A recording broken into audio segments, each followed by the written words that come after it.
أعوذ بالله من الشيطان الرجيم.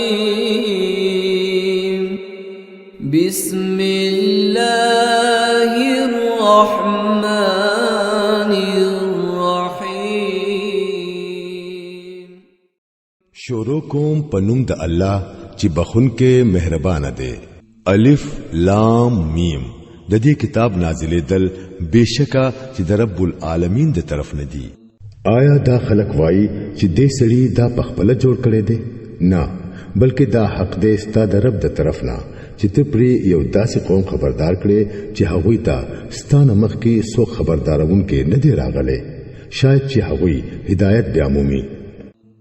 هغه هم الله دی چې اسمانونه او زمکا او د دې په منځ کې ټول سيزونه پشپغو ورځو کې پیدا کړل او بیا په عرش باندې کېناستو. داغه سیوا نستاسو څوک مددگار شتا او نه څوک سفارشي. نو آیا تاسو په هوش کې نه راځي؟ هغه د اسمان نه د زمکې پوری د دنیا د معاملاتو بندوبست کوي او د دې بندوبست کاروایی برا داغه دربار ته په یو داسې ورځ کې زی چې مقدار ستاسو د شمار مطابق زر کاله دی. هم دغه الله دی چې په هر پټ او ښکارا باندې عالم دی، زبردست دی او مهربان دی. چې کم سیز هغه جوړ کړي دی ډیر خی جوړ کړي دی. هغه د انسان د پیدایش شروع د خټي نو کړه، بیا د هغه نسل د یو داسې ست نه پیدا کول شروع کړل چې د سپکو اوبو په شان دی. بیا هغه په ډولناکه طریقه برابر کړو او په هغه کې خپل روح وپکو او تاسو له وګونه درکړل، سترګې درکړې او زړونه درکړل. تاسو خلک ډیر کم شکر گزار یې. او دا خلک وایي هر کله چې مونږه د خاور سره خاور شوی یو نو آیا بیا به د نوی سر را پیدا کیږو؟ اصل خبره دادا چې دوی د خپل رب د ملاقات نه منکر دي. دوی ته وایا د مرګ کومه فرښتہ چې پتا سو مقرر کړی شوی دا هغه به تاسو پوره په پوره په خپل قبضه کې اخلي او بیا به تاسو خپل رب ته واپس راوستل کیږئ. کاش چې ته هغه وخت ووینې سو وخت چې با د مجرمانو د خپل رب په دربار کې سرونه ټیټ نیولې وي. په هغه وخت کې با دوی وایي اے زمونږ ربا مونږه خولیدل او خمو واوریدل، اوس مونږه واپس ولېګا چې مونږه نیک عمل وکړو، زمونږه اوس یقین راغلی دی. په جواب کې به ویلې شي کومګه غختلې نو د اول نه بمو هر نفس ته داغه هدایت کړي وي، لیکن زما هغه خبره پوره شوه کوم چې ما ویلی و چې زبر دوزخ د پیریانو او انسانانو ټولو نه ډکوم. نو اوس کوي مزه د دې خپل عمل چې تاسو د دې ورځې ملاقات هیر کړو، نو مونږ هم تاسو هیر کړی یې. اوس کوي د همیشه عذاب مزه د خپل عملونو په سزا کې. آیت سجده. زمون په آیاتونو باندې خو هغه خلک ایمان راوړي چې هغوی تکله د دې آیاتونو په ذریعہ نصیحت کیږي نو په سجده پریوزي او د خپل رب د حمد سره داغه تسبیح وایي او تکبر نه کوي.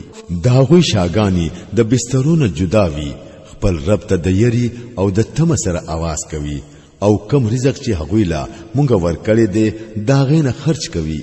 بیا د هغوی د عملونو په بدله کې چې د هغوی د پاره د سترګو د یخوالي کم سامان پټ ساتل شوی دی داغه نه هیڅ خبر نه دی. آیا دا چرته کې دی شي چې کم سړی مؤمن وي هغه د فاسق خوند شي؟ دا دوانه برابر دي نشي. کوم خلکو چې ایمان راوړی دي او نیک عملونه کړی دي داغوی د اوسېدو د پاره خو جنتونه دي چې د میلمستیا په تور با هغوی له داغوی د عملونو په بدله کې ورکړي کیږي او چا چې فسق اختیار کړي دي داغوی د اوسېدو ځای دوزخ دی. هر کله چې هغوی داغینه وتل غواړي نو واپس با ودکه کړي کیږي او ورته به ویلې کیږي چې اوسکه اوس د هغه ور د عذاب مزه چې تاسو به دروغ غنلو. دغه لوی عذاب نه مخکې با مونږ په دنیا کې دوی له سینسو ورکوټه عذاب ورکو، شاید چې دوی د خپل بغاوت نه واپس شي. او د هغه چانه با زیات ظالم څوک وي چې هغه ته د خپل رب د آیاتونو په ذریعہ نصیحت وکړي شي او بیا هغه داغه نه مخ واړوي.